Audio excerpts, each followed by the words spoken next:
আসসালামু আলাইকুম।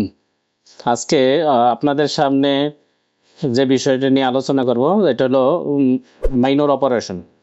আমরা হোমিওপ্যাথিতে যে মাইনর অপারেশনগুলো করে থাকি এর একটা নিয়ে আজকে আলোচনা করব। আমাদের এই ভাই আসছে অমৃত বর্মা, ওনার মাথায় একটা টিউমার ছিল।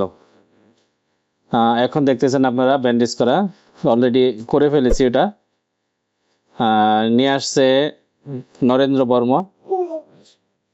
তো আপনার কাছে জানতে চাই আমরা,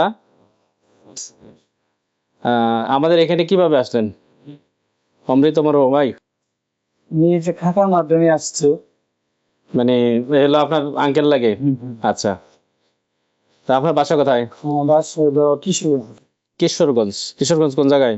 মিঠামন। মিঠাবন। আর এইখানে তো আপনার কাকা থাকে।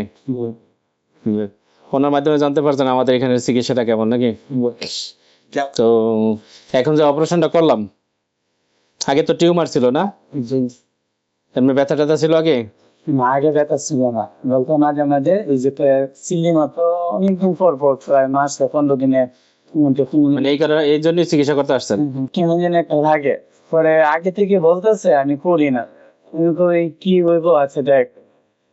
পরবর্তীতে কাকা বলতেছে না আজ গেলাম লুয়ে যাই না, এই গতকালকে আমি আসছে মানে কাকা নিয়ে আসছে যে না তোরা নিয়ে আমি পরে অপারেশন করে।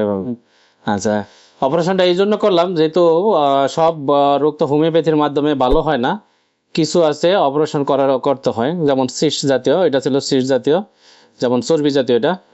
এই জন্য অপারেশন, এটা ওষুধ খাওয়াইলেও অনেক সময় লাগতো, এই জন্য সময় নিলাম না, খুব দ্রুত সেরে দিলাম। তো যেগুলো জটিল এরকম ছোটোখাটো যেগুলো অপারেশন করার মতো হয় এগুলো আসবেন আমাদের এখানে, কম খরচে আল্লাহর রহমতে সেবা নিতে পারবেন। আমরা সেবা দেব।